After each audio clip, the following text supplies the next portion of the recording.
उसे अनुबंधा किया जा सकता है।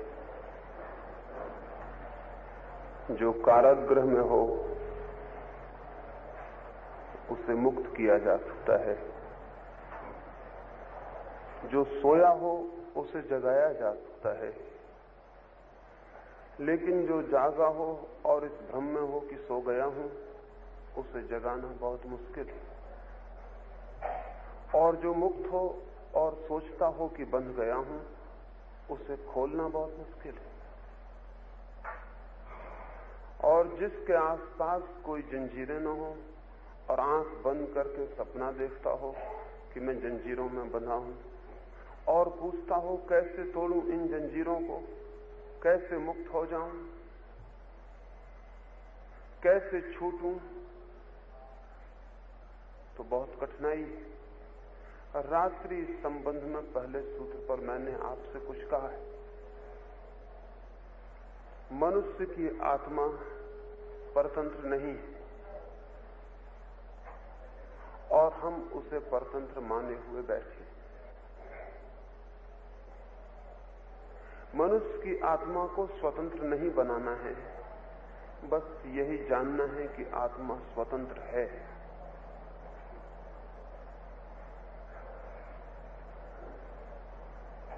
आज दूसरे सूत्र में दूसरी दिशा से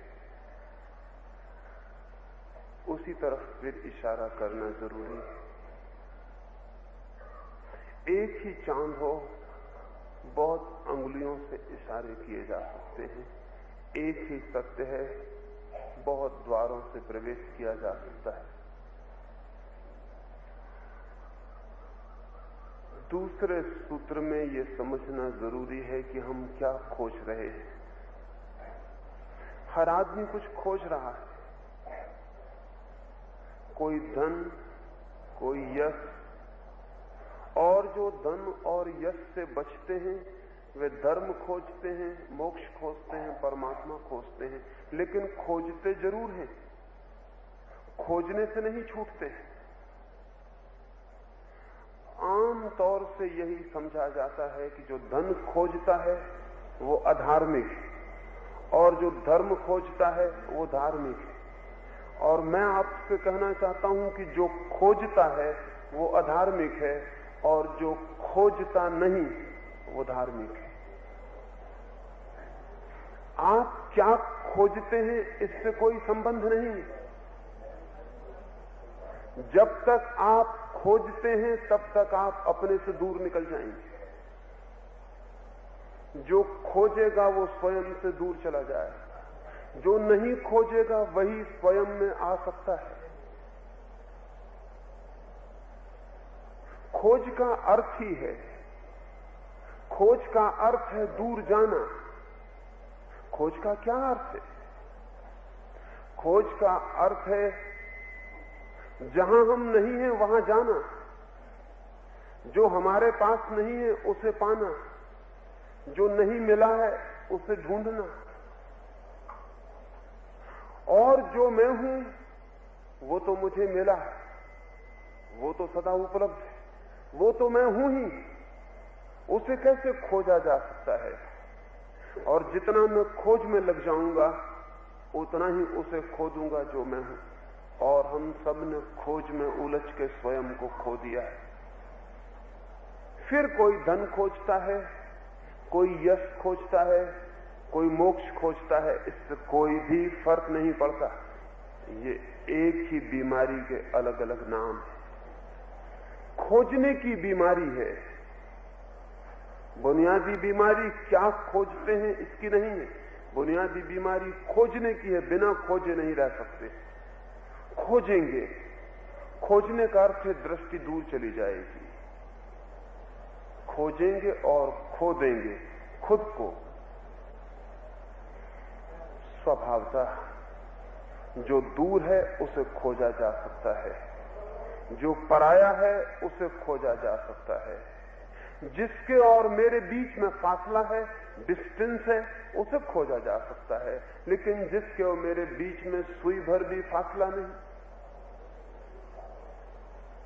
जो और मैं एक ही हूं, जिससे मैं दूर चाहूं तो भी नहीं जा सकता। जहां भी चला जाऊं जो मेरे साथ ही होगा, उसे कैसे खोजा जा सकता है? खोजना सबसे बड़ा भ्रम है और खोजने वाला भटक जाता है। और खोजने के भ्रम की जो सबसे बड़ी आधारशिला है वो ये है कि जब हम एक खोज से ऊब जाते हैं तो दूसरी खोज सब्स्टिट्यूट की तरह पकड़ लेते हैं, लेकिन खोजना जारी रहता है। एक आदमी धन खोजते खोजते ऊब गया है, अब उसने धन का अंबार लगा लिया। अब वो कहता है अब धन में कुछ रस नहीं, अब हम धर्म खोजेंगे। इसीलिए तो ये होता है कि जिनके पास धन ज्यादा हो जाता है वो धर्म को खोजने निकल जाते हैं। धनी ही धर्म को खोजने क्यों निकलते हैं पता है? जैनों के 24 तीर्थंकर ही राजाओं के लड़के, बुद्ध राजा के लड़के, राम और कृष्ण राजाओं के लड़के, हिंदुस्तान के सब तीर्थंकर, सब बुद्ध, सब अवतार राजाओं के लड़के। धनियों के बेटे धर्म को खोजने क्यों निकल जाते हैं? धन इकट्ठा हो गया, अब खोज में कोई रस न रहा। जो मिल जाता है उसकी खोज में कोई रस नहीं रह जाता। अब उसे खोजना है जो नहीं मिला है। तो धन से ऊबा हुआ आदमी धर्म खोजने लगता है, संसार से ऊबा हुआ आदमी मोक्ष खोजने लगता है। खोज बदल जाती है लेकिन खोज जारी है। और खोज करने वाले का जो चित्त है वो वही का वही है, चाहे आप कुछ भी खोजें। एक दुकानदार है, सुबह से उठ के बैठा है दुकान पर और धन की चिंता कर रहा है। एक भगवान का खोजी है, वो भी सुबह से उठ के मंदिर में बैठ गया है और भगवान को पाने की उतनी ही चिंता कर रहा है जितना दुकानदार धन को पाने की। एक संसारी है, दौड़ रहा है, इकट्ठा कर रहा है। सन्यासी को देखें, वो भी दौड़ रहा है। दोनों एक दूसरे की तरफ पीठ किए हुए हैं, लेकिन दौड़ में कोई फर्क नहीं, दोनों दौड़ रहे हैं, दौड़ जारी है। संसारी भी मरते वक्त उतना ही परेशान मर रहा है कि जो चाहा था वो नहीं मिल पाया, और सन्यासी भी उसी परेशानी में मर रहा है कि जिसके दर्शन चाहे थे नहीं हो पाए। दौड़ जारी है। मैं आपको ये समझाना चाहता हूं कि असली सवाल दौड़ से मुक्त होने का है, दौड़ से छूट जाने का है।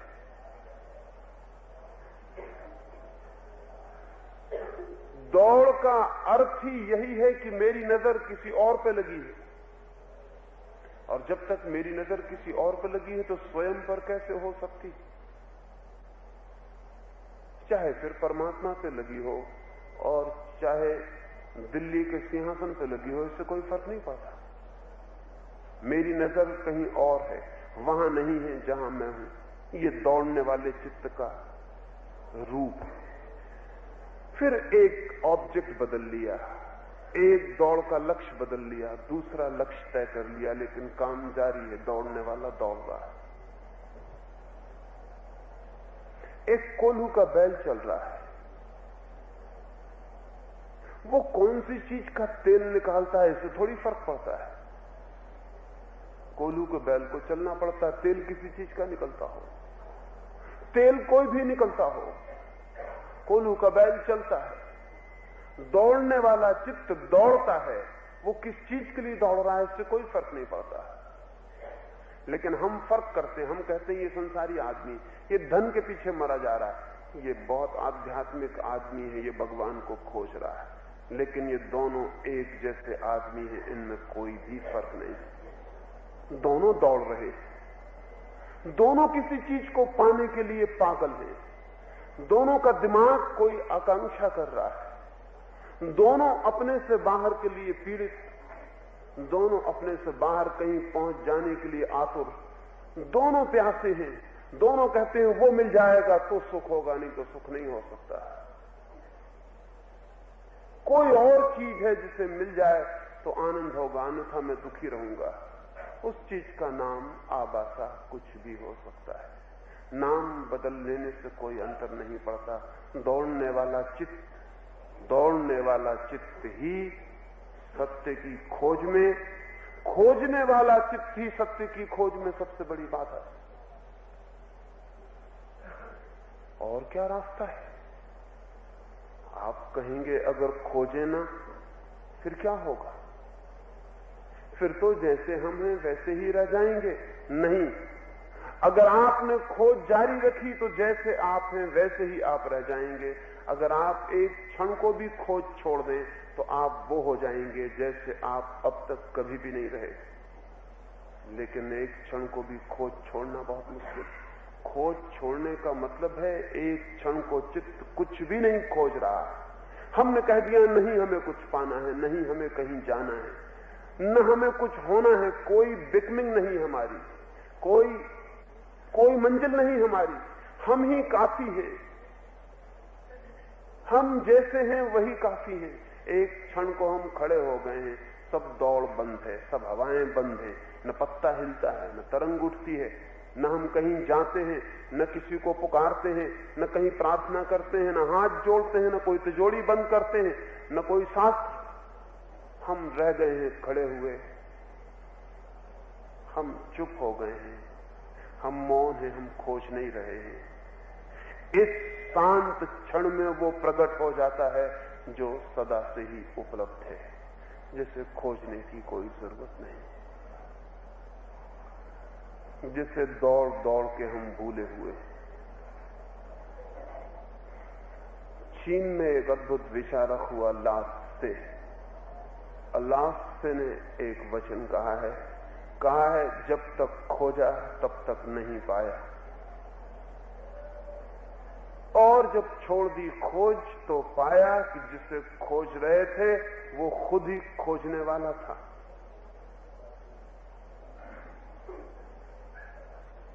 जैसे कोई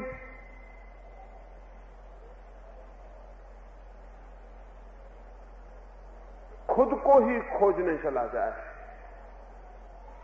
तो कितना ही दूर जाए, कहां खोज पाएगा। सुना है मैंने, एक आदमी रात शराब पी के घर आ गया है, अपने घर पहुंच गया है। पैर की आदत है रोज, कोई पैर को रोज रोज जानना तो नहीं पड़ता। आप अपने घर जाते हैं तो सोचना तो नहीं पड़ता कि अब बाएं घूमें, अब दाएं घूमें, अब ये अपना घर आ गया, ऐसा सोचना नहीं पड़ता। यांत्रिक आदत है, आप कुछ भी सोचते रहें, पैर बाएं घूम जाते हैं, घर पहुंचा देते हैं, सीढ़ियां चढ़ जाते हैं, आप अंदर हो जाते हैं, कपड़े उतार देते हैं, खाना खाने लगते हैं, शायद ही सोचते हैं कि अपना घर आ गया। उस आदमी ने शराब पी ली है तो भी अपने घर पहुंच गया, लेकिन शराब के नशे में और अपने घर के पास जाकर उसे शक हुआ कि कहीं मैं किसी और के घर के पास तो नहीं आ गया। उसने पास पड़ोस के लोगों से कहा कि भाइयों मैं जरा बेहोश हूं, मुझे मेरे घर पहुंचा दो। वो अपनी सीढ़ियों पर बैठा हुआ है। पास पड़ोस के लोग हंसी मजाक करने लगे और वो कह रहा है कि आप हंसी मजाक मत करिए, मुझे मेरे घर पहुंचा दीजिए, मेरी मां मेरा रास्ता देखती होगी। और लोग उसे हिलाते हैं और वो कहते हैं खूब मजा कर रहे हो, अपने घर में बैठे हो। वो आदमी कहता है देखो व्यर्थ की बातें मत करो, मेरा घर कहाँ है, मुझे मेरे घर पहुंचा दो। उसकी मां की नींद खुल गई है, आधी रात है, वो बाहर उठ के आई है। वो अपने बेटे के सिर पर हाथ रख के कहती है कि बेटा ये तेरा घर है, तुझे हो क्या गया।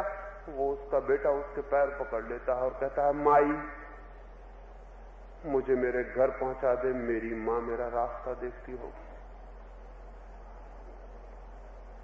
पास पड़ोस में कोई बुद्धिमान आदमी है, बुद्धिमानों की कोई कमी तो नहीं है, सब जगह बुद्धिमान भरे हुए, बुद्धिमानों से बड़ी परेशानी है, क्योंकि बुद्धू को यह भी पता होता है कि बुद्धू हूं, बुद्धिमान को यह भी पता नहीं होता। एक बुद्धिमान आ गया, उसने कहा ठहर मैं बैलगाड़ी जोत के ले आता हूं, तुझे तेरे घर पहुंचा देता हूं।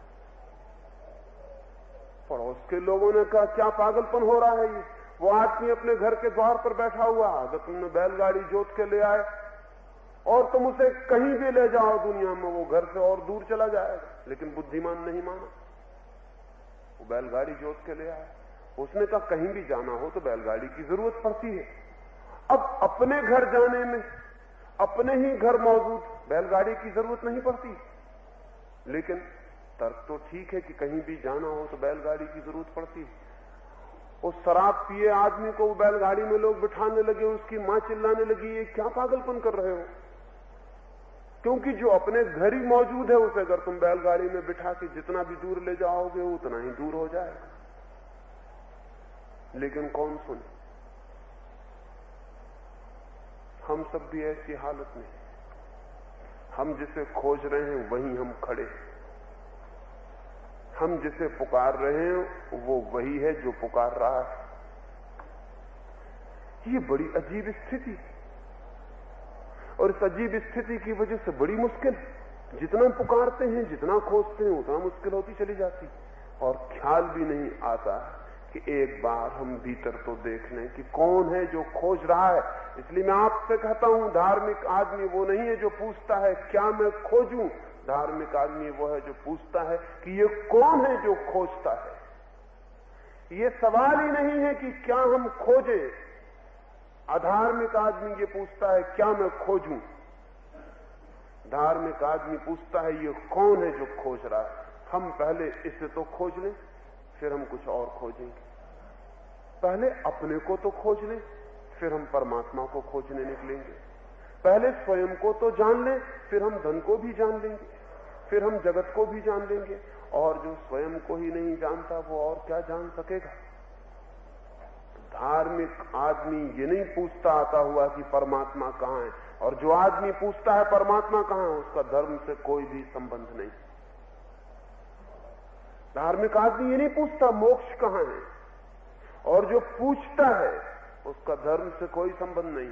धार्मिक आदमी ये पूछता है ये मुक्त होने की आकांक्षा किसकी है, ये कौन है जो मुक्त होना चाहता है, ये परमात्मा की प्यास किसकी है, ये कौन है जो परमात्मा की मांग करता है,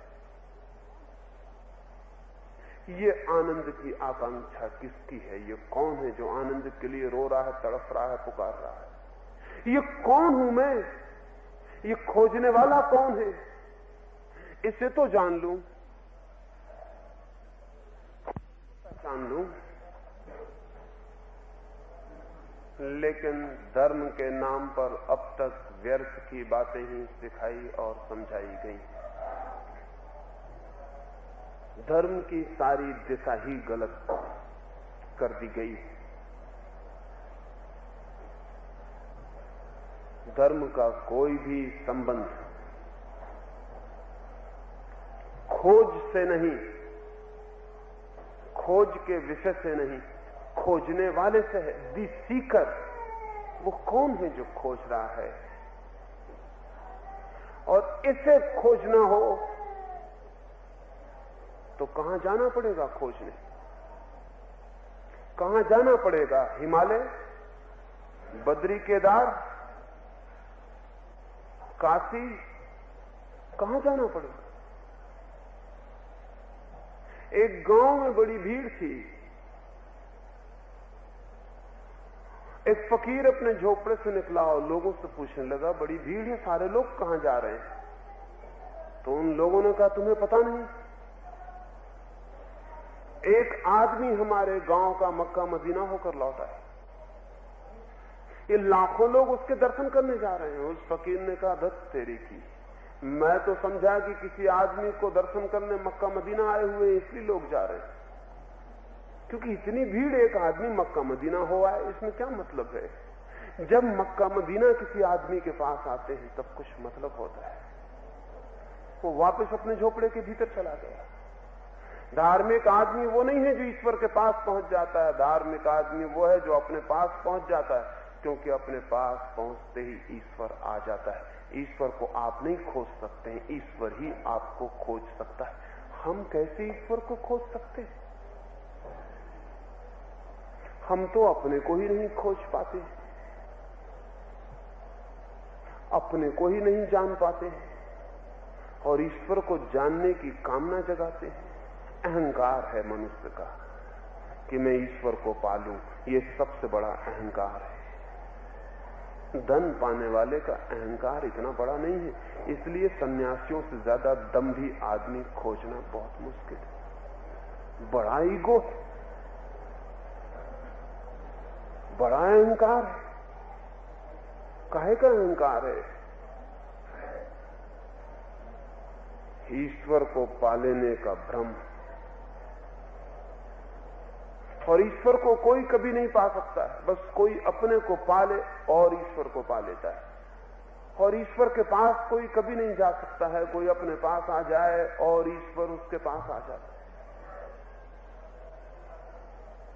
इसलिए दूसरा सूत्र आपसे कहना चाहता हूं, खोजे मत, ठहरे, दौड़े मत, रुके। किसी और पर नजर हटाएं, लेकिन किसी और के लिए नहीं, सब तरफ से नजर हटा ले ताकि नजर अपने पर ही आ जाए। और अपने पर नजर नहीं लगाई जा सकती, ये भी ध्यान रखना। अपने पर नजर नहीं लगाई जा सकती, अपने पर ध्यान नहीं लगाया जा सकता। ध्यान सदा दूसरे पर ही लगाया जा सकता है, क्योंकि ध्यान के लिए कम से कम दो तो चाहिए, एक मैं जो ध्यान लगाऊं और एक जिस पे लगाऊं। तो जब मैं कहता हूं सब तरफ से ध्यान हटा लें, तो ये नहीं कहता हूं कि अपने पे ध्यान लगाएं। जब सब तरफ से ध्यान हट जाता है तो वहीं रह जाता है जहां हम हैं, वहां लगाना नहीं पड़ता, वहां कोई लगा नहीं सकता ध्यान। इसलिए ध्यान की सारी प्रक्रिया निगेटिव है, नकारात्मक है, नेति नेति की है। ये भी नहीं, ये भी नहीं, ये भी नहीं। इस पर भी हटाएंगे ध्यान, इस पर भी हटाएंगे, इस पर भी हटाएंगे, कहीं ना लगाएंगे ध्यान। ध्यान को छोड़ देंगे खाली, एम्प्टी, और लगने देंगे जहां। जैसे ही सब तरफ से ध्यान हटाता है तो अपने पे बैठ जाता है।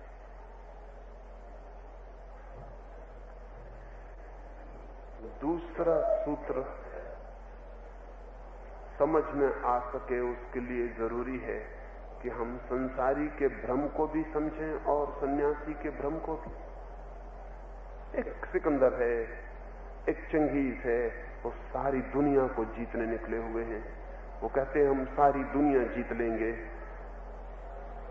मैं कहता है सारी दुनिया जीत लूंगा। अहंकार कहता है सारी दुनिया को मुट्ठी में ले लूंगा। और एक आदमी है जो कहता है मैं ईश्वर को खोजने निकला हूं। अहंकार कहता है कि ईश्वर को अपनी मुट्ठी में ले लूंगा, मैं ईश्वर को खोज कर रहूंगा। इन दोनों में कोई फर्क है? हाँ, थोड़ा फर्क है। संसारी की खोज छोटी है, संसार बहुत छोटा है। ईश्वर का तो अर्थ है समग्र, द टोटल, वो जो पूरा है। सन्यासी कहता है पूरे को अपनी मुट्ठी में ले लूंगा। दोनों में कोई भी धार्मिक नहीं है।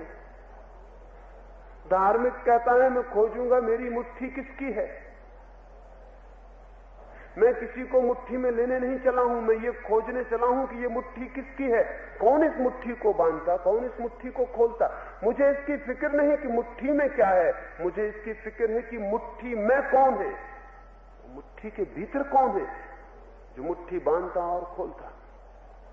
इसकी मुझे फिक्र नहीं कि आंख से मैं क्या देखूं, एक सुंदर स्त्री देखूं, एक सुंदर फूल देखूं, एक सुंदर भवन देखूं या भगवान देखूं।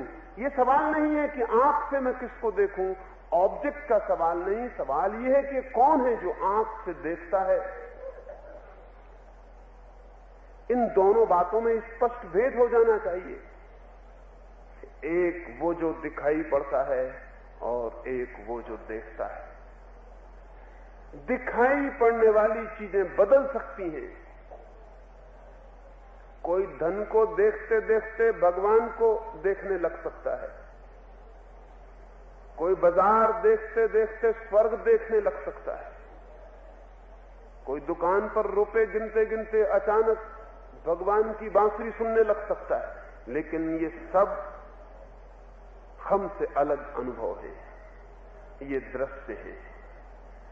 ये कुछ पता नहीं चल रहा कि मैं कौन हूं। चाहे आप कृष्ण को बांसुरी बजाते हुए देखें और चाहे किसी नाटक को देखें, आप दोनों हालत में अपने बाहर कुछ देख रहे हैं। उसका कोई पता नहीं चल रहा कि ये कौन देख रहा है।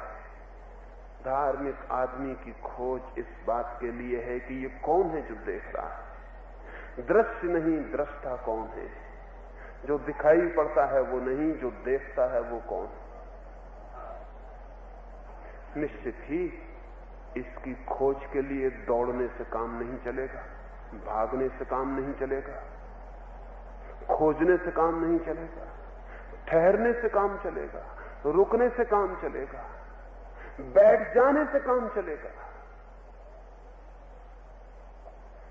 लेकिन हम दौड़ना जानते हैं, भागना जानते हैं, खोजना जानते हैं।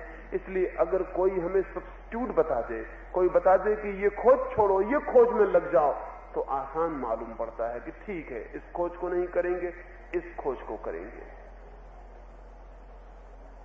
धन की खोज करने वाला धर्म की खोज में आसानी से लग जाता है। इसलिए आप बहुत हैरान मत होना कि फलाना धनपति देखो सन्यासी हो गया, कोई फर्क नहीं है।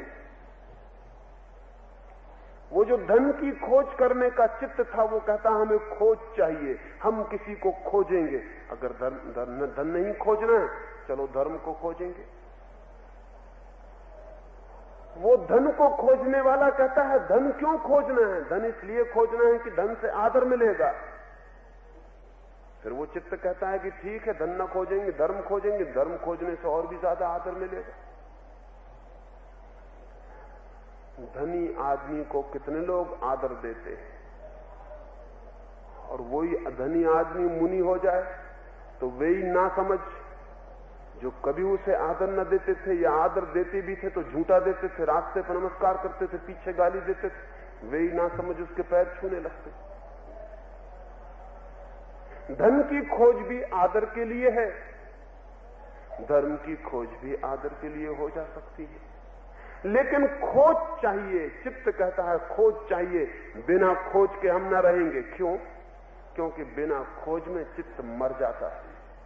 जैसी खोज गई चित्त गई, चित्त गया, खोज गई मन गया। खोज नहीं मन नहीं, जब तक खोज है तब तक मन है। अगर ठीक से समझें तो मन खोज का उपकरण है। जब तक खोज है तब तक मन जिंदा रहेगा। खोज गई मन गया। हम आमतौर से कहते हैं मन खोज रहा है, ये गलत बात है। लेकिन हमारी भाषा में बहुत सी गलतियां हैं। रात बिजली चमकती थी तो किसी ने कहा कि बिजली चमक रही है। अब थोड़ा सोचें, इसमें ऐसा मालूम पड़ता है कि बिजली कुछ और है और चमकना कुछ और है। सच बात यह है कि जो चमक रहा है उसका नाम बिजली है। बिजली चमक रही है ऐसा कहना गलत है। चमकना और बिजली एक ही मतलब रखते हैं। बिजली चमक रही है, इसमें ऐसा मालूम पड़ता है दो चीजें, बिजली कुछ और है, चमक कुछ और है। आप चमक को अलग कर सकते हैं बिजली से। अगर चमक को छीन लेंगे बिजली खो जाएगी, अगर बिजली को छीन लेंगे चमक खो जाएगी। चमक और बिजली एक ही चीज के दो नाम है, लेकिन हम कहते हैं बिजली चमक रही है, गलत बात है। ऐसे ही हम कहते हैं मन खोज रहा है, यह भी गलत बात है। खोजने की प्रक्रिया का नाम मन है। मन खोज रहा है ऐसा कहना फिजूल, ऐसा कहना बेकार। मन यानी खोजना।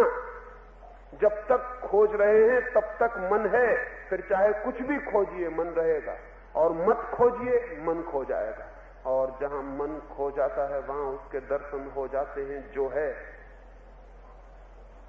जो है उसे खोजना नहीं है, वो है ही। खोज बंद कर देनी है।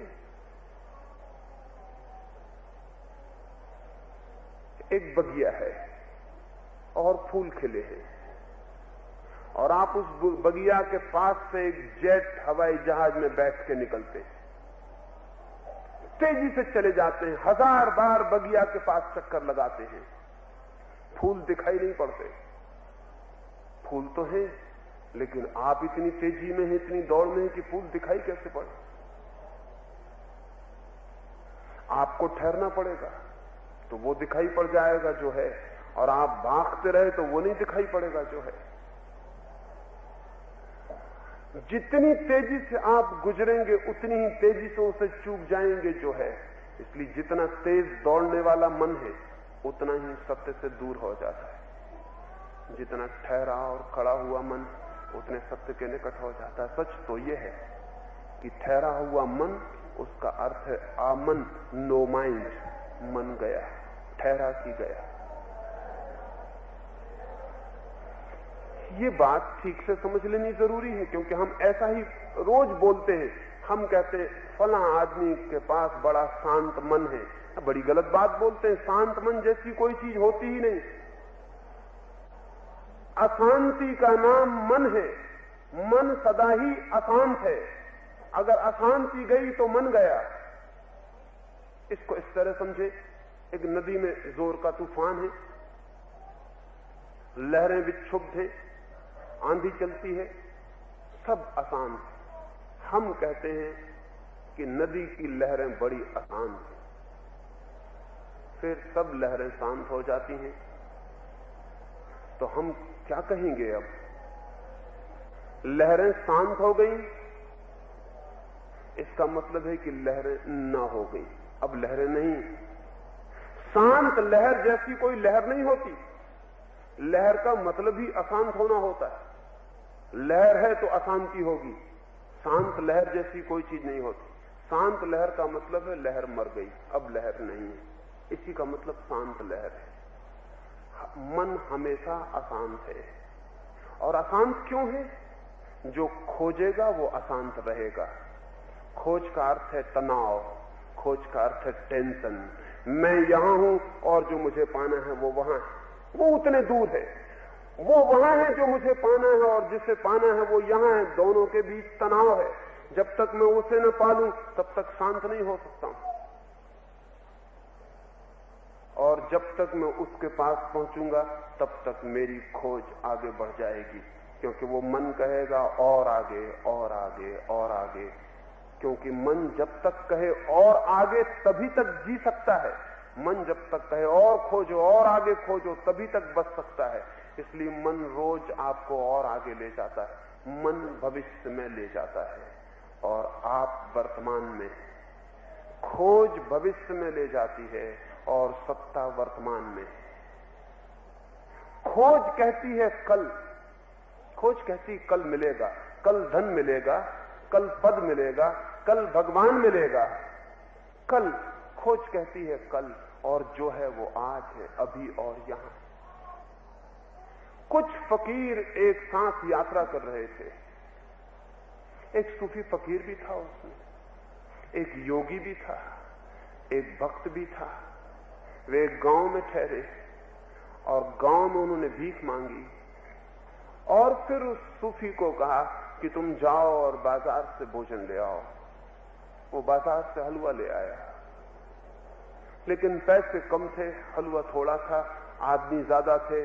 तो उन सब ने दावा करना शुरू किया कि सबसे पहला हक मेरा है, क्योंकि मैं भगवान का सबसे बड़ा भक्त हूं और भगवान मुझे अक्सर बांसुरी बजाते हुए दिखाई पड़ते हैं, इसलिए हलवा पहले मुझे मिलना चाहिए। योगी ने कहा क्या बातचीत लगा रखी, मेरी जिंदगी गुजर गई शीर्षासन करते हुए, मुझसे ज्यादा उल्टा अब तक कोई आदमी नहीं खड़ा रहा। योग की मुझे सिद्धि, हलवा मैं लूंगा। और उन सब में विवाद हो गया और कुछ तय न हो सका। सूरज ढल गया, हलवा था थोड़ा, कोई राजी ना था। पहले हक किसका?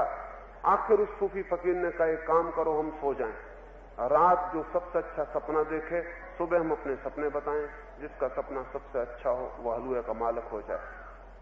रात वे सो गए। निश्चित ही उन्होंने अच्छे सपने देखे। अब सपने पे किसी का बस तो नहीं है, लेकिन सपने उन्होंने गढ़े।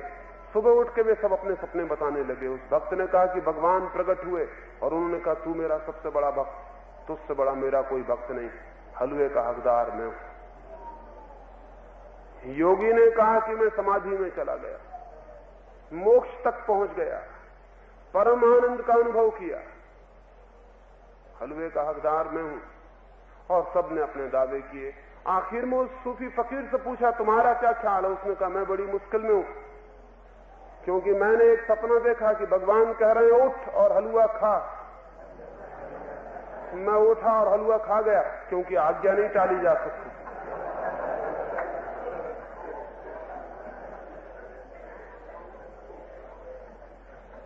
आज्ञा कैसे टाल सकता था?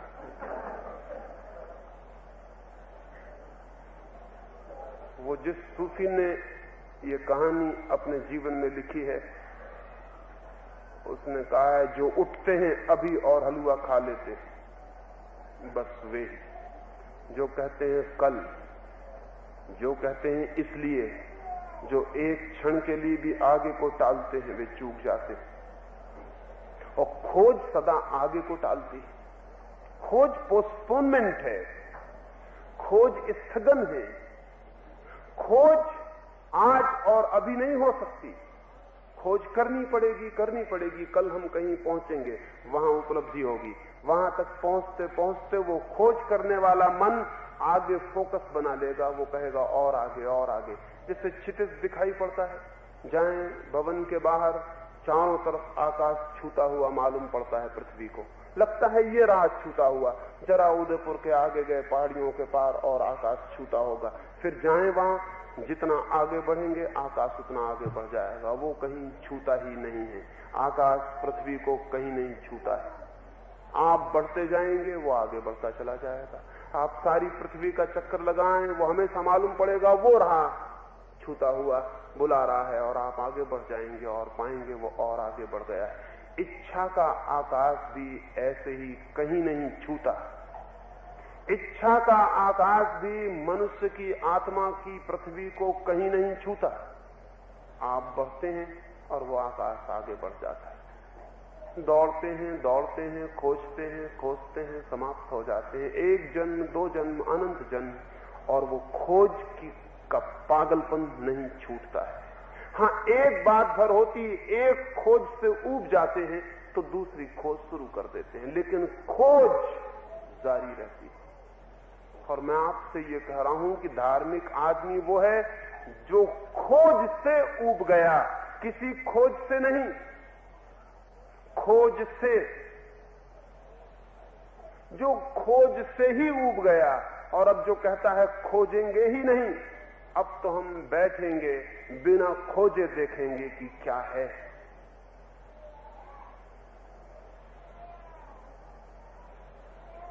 बिना खोजे बैठ के देखने का नाम ध्यान। ए नॉन सीकिंग माइंड, जो नहीं खोज रहा है ऐसा चित्त, वो ध्यान में उतर जाता है, वो ध्यान में पहुंच जाता है। वो अवस्था ही ध्यान है। ए नॉन सीकिंग माइंड, एक क्षण को भी हमने नहीं जाना है ऐसा कि जब हम न खोजते हो, हम कुछ ना कुछ खोजते ही हैं। ये खोज हमारी भीतरी बेचैनी का लक्षण। अगर एक आदमी को एक कमरे में आप खाली छोड़ दें और कुछ भी न हो और एक छेद से देखते रहें, तो वो आदमी खोज करेगा उस कमरे में, वो बैठेगा नहीं, वहां कुछ भी नहीं। अगर एक रद्दी अखबार का टुकड़ा पड़ा मिल जाएगा तो उसको पढ़ेगा, एक दफा, दो दफा, 10 दफा, उसी को बार बार पढ़ेगा। खिड़की खोलेगा, बंद करेगा, वो कुछ ना कुछ करेगा, वो कुछ ना कुछ करना जारी रखेगा। लेटेगा तो करवट बदलेगा, उठेगा तो हाथ पैर हिलाएगा। बुद्ध के सामने एक दिन एक आदमी बैठा है, पैर का अंगूठा हिला रहा है। बुद्ध ने बोलना बंद कर दिया और कहा कि मेरे मित्र ये अंगूठा क्यों हिलता है। जैसे ही बुद्ध ने कहा, उस आदमी का अंगूठा रुक गया। उसने कहा आप तो अपनी बात जारी रखिए, आप कहां अंगूठा वगैरह देखते हैं, आपको क्या मतलब मेरे अंगूठे से। बुद्ध ने कहा तुझे मतलब नहीं है तेरे अंगूठे से, मुझे है। ये अंगूठा हिलता क्यों? उस आदमी ने कहा यूं ही हिलता था, मुझे कुछ पता भी नहीं था। बुद्ध ने कहा तेरा अंगूठा है और तुझे ही पता ना हो, तब बड़ी मुश्किल हो गई। तो आदमी होश में है कि बेहोश? अंगूठा क्यों हिलता था? उस आदमी ने कहा आप भी कहां की फिजूल की बातों में उलझते हैं, अंगूठे से क्या लेना देना है। बुद्ध ने कहा ये सवाल अंगूठे का नहीं है, ये बताता है कि चित्त भीतर बेचैन हिलता है। आप देखिए एक आदमी कुर्सी पे बैठा है, कुछ नहीं, टांगे हिला रहा। पूछे इससे ये टांगे किस लिए हिला रहे हैं? कहीं जाएं और टांगे हिलाएं समझ में आता है, कहीं जा नहीं रहे, बैठे बैठे टांगे हिला रहे। क्या हो गया आपको? भीतर मन हिल रहा है, वो कहता है कुछ करो, कुछ न करोगे तो कुछ फिजूल ही करो। एक आदमी सिगरेट पी रहा है, अब सिगरेट पीने में कोई भी सार्थकता नहीं, धुआं भीतर ले जा रहा है, बाहर निकाल रहा है। कोई पूछे कि तुम क्या कर रहे हो, धुएं को बाहर भीतर क्यों कर रहे हो? वो तो चलता है और हम सब देखने के आदी हो गए। अगर एक आदमी एक गिलास ले ले, पानी अंदर ले जाए और बुल के, तो हम उसको पागल कहेंगे। मगर अगर वो भी चल पड़े और सभ्यता उसको ग्रहण कर ले कि ये भी एक तरकीब है मन बहलाव की, तो आप देखेंगे कि घर घर में लोग बैठे हुए पानी अंदर ले जा रहे हैं और बुलक रहे हैं। और अगर 1000-2000 साल तक ये चलता रहे तो धर्मगुरु समझाएंगे कि पानी बुलकना बड़ी बुरी चीज है, लेकिन लोग कहेंगे क्या करें महाराज, छूटता नहीं, आदत पड़ गई है, नहीं बुलकते हैं तो याद आती, तलफ मालूम होती है, अर्ज मालूम होती है, दिन में 4 दफे बुलकना ही पड़ता। अब आपको पता नहीं, यहां हिंदुस्तान में कोई गाद को नहीं चबा रहा है, पूरी अमेरिका में लोग चबा रहे हैं, गाद को रखे हुए दांत के नीचे चबाए चले जा रहे हैं, गाद नहीं छूटती। अब हमको कभी ख्याल भी नहीं आया है कि बैठो दिन में 4 दफे गाद चबाओ, क्यों? बस वहां चल गया है, फैशन तो चल रहा है। सिगरेट लोग फूंक रहे हैं, धुआं भीतर ले जा रहे हैं, बाहर ला रहे हैं। ये क्या कर रहे हैं? ये सिगरेट पीने न पीने का सवाल नहीं है, ये बुनियादी रूप से बेचैन आदमी कुछ ना कुछ करना चाहता है, खाली बैठा है, अब क्या करे? वो धुएं अंदर बाहर कर रहा है। उसे एक काम मिल गया, एक ऑक्यूपेशन मिल गया। सिगरेट एक ऑक्यूपेशन, खाली आदमी के लिए कुछ उलझाव का रास्ता है। धीरे धीरे सारी दुनिया की स्त्रियां भी सिगरेट पीने लगी। आपको पता है, जिन मुल्कों की स्त्रियां सिगरेट पीने लगी, उन मुल्कों की स्त्रियों ने बातचीत और बकवास कम कर दी, क्योंकि नया ऑक्यूपेशन मिल गया। हिंदुस्तान है जैसे हमारा मुल्क, यहां औरतें सिगरेट नहीं पी सकती तो बकवास करती। जितना काम आप सिगरेट पी के औंठ चला के कर लेते हैं, उतना उनको बातचीत करके करना पड़ता। मामला एक ही है, उसमें कोई फर्क नहीं है। और मैं समझता हूं कि बजाय दूसरे की खोपड़ी खाने के सिगरेट पीना ज्यादा सरल है। आप अपने में उलझे रहे, जो भी आपको करना है खुद तो कर रहे हैं, किसी दूसरे का सिर तो नहीं खा रहे। दुनिया में स्त्रियां इसलिए ज्यादा बात कर रही हैं कि उनको अपने ओंठों को उलझाने का और कोई सरल मार्ग नहीं। लेकिन जिन मुल्कों में स्त्रियों ने सिगरेट शुरू कर दी, वहां वो गंभीर हो गई। अब वो एक कोने में बैठ के अपनी सिगरेट पीते रहते हैं, वो बातचीत नहीं करती। हमारा चित्त व्यर्थ के उपक्रम खोज रहा है। सुबह से आदमी उठा, अखबार खोल लेगा, उठते से पूछेगा अखबार कहां है। आप समझ रहे हो कि वो कोई दुनिया का ज्ञान पाने के लिए बड़े आतुर हैं? ऐसा मत समझना।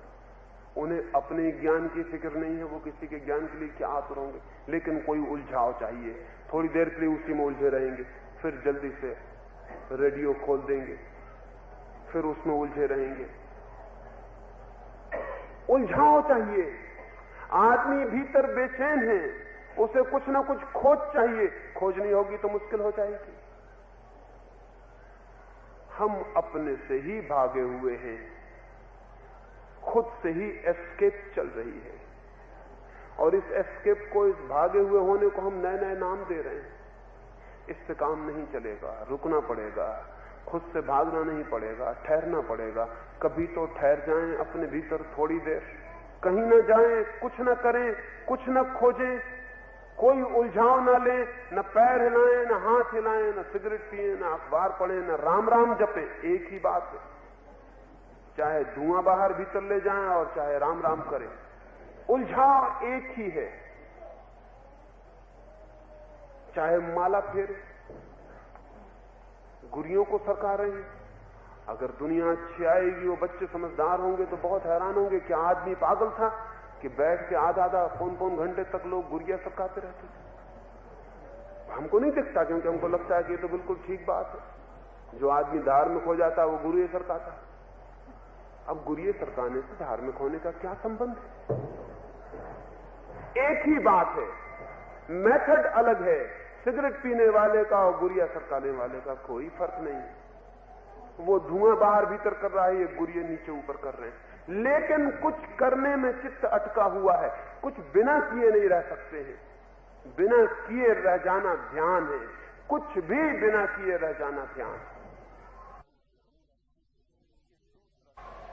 ये दूसरा सूत्र मैंने आपसे कहा, थोड़ी देर के लिए बिना किए रह जाना।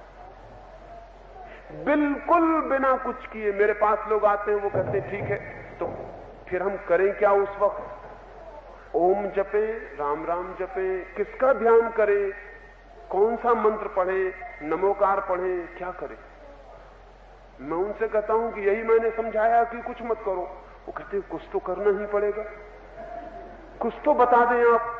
अगर कुछ बता दें तो वो निश्चिंत हो जाते हैं, क्योंकि फिर दूसरी चीजों को करने को मिल गई। उनको करने को कुछ चाहिए था, वो कुछ भी करने को राजी हैं, मगर आप कुछ करने को बता दें, वो वही करते रहेंगे और करने में लगे रहेंगे, और फिर वही काम शुरू हो जाएगा जो जारी था। मैं कहता हूं कुछ देर के लिए ना करना, नो एक्शन, कुछ देर के लिए नो डूइंग, कुछ भी नहीं करना है। एक सेकंड के लिए भी अगर न करने की स्थिति उपलब्ध हो जाए तो उसी सेकंड से वो द्वार खुल जाएगा जो परमात्मा का द्वार। रात्रि हम इस प्रयोग के लिए बैठेंगे। अभी तो ठीक नहीं पड़ेगा ये। रात्रि ध्यान के प्रयोग के लिए बैठेंगे, तब इतना ही स्मरण रखना है कि हम ध्यान कर रहे हैं, इसका मतलब कुछ कर नहीं रहे हैं। सिर्फ भाषा की भूल है कि कहना पड़ता है ध्यान कर रहे हैं। अब ध्यान का मतलब ही न करना होता है। अब भाषा बड़ी मुश्किल है, भाषा बनाई है ना समझों ने, और समझदार अब तक भाषा नहीं बना पाए। समझदार भाषा बनाने की कोशिश करते हैं तो ना समझ बनाने नहीं देते। समझदार अगर भाषा बनाए तो बहुत और तरह की भाषा होगी। ना समझों ने भाषा बनाई है। एक छोटी सी कहानी और अपनी बात में पूरी कर दूंगा, फिर रात हम इस ना करने में उतरेंगे। आप दिन भर इसके लिए थोड़ा सोचना कि ये ना करना क्या है, इसे थोड़ा निखारना। मैंने जो कहा आप भी सोचना, कुछ मैं ही कहूं उससे आपकी समझ में आ जाएगा ऐसा नहीं है। मैं कहूं उस कहने में आपको भी कुछ कंट्रीब्यूट करना पड़ेगा, आपको भी कुछ सतत चिंतन करना पड़ेगा, तो कुछ होगा। मैंने सुना है जापान में एक आश्रम था, और उस आश्रम को देखने जापान का सम्राट गया। बड़ा आश्रम है, सैकड़ों भिक्षुओं की कोठरियां हैं। एक एक जगह जाके आश्रम के गुरु ने सम्राट को दिखाई, बाथरूम भी बताए, संडासें भी बताई, व्यायाम की जगह बताई, अध्ययन की जगह बताई। और सम्राट बार बार पूछने लगा, क्या छोटी छोटी चीजें दिखाते हो, बीच में जो बड़ा भवन खड़ा है वहां क्या करते हो? लेकिन जब भी वो सम्राट कहे बीच में जो भवन खड़ा है वहां क्या करते हो, वो भिक्षु ऐसा बहरा हो जाए जैसे सुना ही नहीं, और सब बातें सुने। सम्राट को क्रोध आ गया, क्योंकि जो देखने आया था वो भवन वो दिखाता नहीं है, और फिजूल की चीजें दिखा रहा है कि यहाँ गाय भैंसे बांधते। और सम्राट ने कहा, क्या पागल हो गए हो? मुझे तुम्हारी गाय भैंस से कहां बांधते हो कोई प्रयोजन नहीं। मैं ये भवन देखने आया हूं कि वहां क्या करते हो। जैसे वो कहे वहां क्या करते हो, वो भिक्षु एकदम चुप हो जाए। सम्राट क्रोध में वापस लौट आया दरवाजे पर और कहा कि मैं दुखी लौट रहा हूं, या तो तुम पागल हो और या मैं पागल हूं। ये बड़े भवन में क्या करते हो, बोलते क्यों नहीं? उस भिक्षु ने कहा, आप गलत सवाल पूछते, और अगर मैं जवाब दूंगा तो वो गलत हो जाएगा। गलत सवाल का कभी सही जवाब नहीं हो सकता। तो मैं क्या गलत पूछता हूं? मैं ये पूछता हूं उस भवन में क्या करते हो? उसने कहा कि इसीलिए आप करने की भाषा समझते हो, इसलिए मैंने बताया कि यहां भिक्षु स्नान करते हैं, यहां अध्ययन करते हैं, यहां व्यायाम करते हैं, और वो जो भवन है वो हमारा ध्यान कक्ष है, वहां हम कुछ भी नहीं करते। अब आप पूछते हो वहां क्या करते हैं, तो मैं चुप रह जाता हूं कि यह आदमी अपनी भाषा नहीं समझेगा, ये करने की भाषा समझने वाला। इसलिए मैं बताता हूं, यहां हम गाय भैंस बांधते हैं, और वहां जब किसी को कुछ भी नहीं करना होता तो कोई चला जाता है, वो हमारा ध्यान भवन है, वो हमारा मेडिटेशन हॉल है। वहां हम कुछ करते नहीं महाराज। वहां जब न करने का मन होता है तब हम चले जाते हैं। वहां हम कुछ भी नहीं करते, वहां हम होते हैं, करते नहीं, बस वहां सिर्फ होते हैं, वहां हम कुछ भी नहीं करते। थोड़ा सोचना, दिन भर इस पे विचार करना, तो रात उपयोगी होगा। क्योंकि मैं कह दूं इतना काफी नहीं है। आप सोचोगे तो जो मैंने कहा है वो और निखर जाएगा। कुछ आप भी उसमें अनुदान करना। मैंने सुना है एक सम्राट ने अपने एक मित्र को मेहमान की तरह बुलाया हुआ था और वो शिकार के लिए गए। तो मित्र को सताने के लिए, मित्र एक ज्ञानी था, उसको सताने के लिए शिकार पर जब गए तो उसे सबसे रद्दी घोड़ा जो इतना धीमा चलता था कि कभी शिकार तक पहुंचना ही मुश्किल था, उसको पकड़ा दिया। गए शिकार को तो सब तो शिकार के जंगल में पहुंच गए। वो मित्र अभी गांव के बाहर ही नहीं निकल पाए थे। घोड़ा ऐसा चलता था कि अगर बिना घोड़े के होते तो ज्यादा चल जाते। कई दफा ऐसा होता है कि साधन बाधा बन जाते। लेकिन भाग्य की बात, पानी गिरा जोर से, तो मित्र गांव के बाहर से वापस लौट आया। उसने अपने सारे कपड़े निकाल के अपने नीचे रख लिए और घोड़े के ऊपर बैठ गया। जब वो घर पहुंचा उसने कपड़े पहन लिए। राजा और बाकी साथी जंगल तक पहुंच गए थे। वो भागे हुए आए, बिल्कुल तरबतर हो गए। देखा कि मित्र तो साफ कपड़े पहने हुए, जरा भी भीगा नहीं। उन्होंने पूछा क्या मामला है? तो उस मित्र ने कहा ये घोड़ा बड़ा अद्भुत है, ये इस तरकीब से ले आया कि कपड़े भीग ना पाए। दूसरे दिन फिर शिकार को निकले। राजा ने कहा आज मैं इस घोड़े पर बैठूंगा। मित्र ने कहा आपकी मर्जी। मित्र को तेज घोड़ा दे दिया राजा ने और राजा उस घोड़े पर बैठा। फिर पानी गिरा। मित्र ने फिर कपड़े निकाल के घोड़े की पीठ पर रख कर उसके ऊपर बैठ गया और तेजी से घर आया।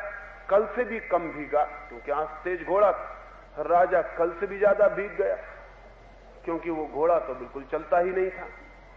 सारी वर्षा उसके ऊपर गुजरी। घर आकर उसने कहा कि तुमने झूठ बोला, ये घोड़ा तो हमें और भिगा दिया। मित्र ने कहा महाराज अकेला घोड़ा काफी नहीं होता, you have to contribute something. आपको भी कुछ करना पड़ता है। घोड़ा अकेला क्या करेगा? कुछ आपने भी किया था कि सिर्फ घोड़े पर निर्भर रहे थे? उन्होंने कहा मैं तो सिर्फ घोड़े पर बैठा रहा हूं, तब गड़बड़ हो गई। कुछ हम भी किए थे तो घोड़े ने भी साथ दे दिया था। आज भी हम किए हैं, घोड़े ने साथ दे दिया है। और राजा पूछने लगा तूने क्या किया था? उसने कहा कि वो मत पूछो, वो पूछो ही मत, वही तो राज है। लेकिन एक बात कहे उस आदमी ने कहा कि हमेशा कुछ आपको भी करना पड़ता है। अगर आप कुछ नहीं करते हैं तो तेज घोड़ा भी व्यर्थ है, और अगर आप कुछ करते हैं तो शिथिल से शिथिल चलने वाला घोड़ा भी सहयोगी और मित्र हो सकता है। मैंने एक बात कह दी, वो एक घोड़े से ज्यादा नहीं हो सकती। आप कुछ करते हैं तो कुछ बात होगी, अन्यथा बात आप सुनेंगे खो जाएगी। तो आप सोचकर रात आए, ना करने की बात को समझ के आए कि क्या है ना करना, और फिर रात हम बैठेंगे। अगर सोच के आप आए तो ना करने में उतरना हो सकता है, अभी इसी वक्त हो सकता है, कभी भी हो सकता है। लेकिन एक तैयारी विचार की पीछे हो तो आदमी एक क्षण में छलांग लगा जाता है, और वो छलांग इतनी अद्भुत है, वहां पहुंचा देती है जहां हम सदा से हैं। वो छलांग वहां पहुंचा देती है जहां हम सदा से हैं। रात उस छलांग के लिए फिर मिलेंगे। मेरी बातों को इतनी शांति और प्रेम से सुना, उससे अनुग्रहित हूं, और अंत में सबके भीतर बैठे परमात्मा को प्रणाम करता हूं। मेरे प्रणाम स्वीकार करें।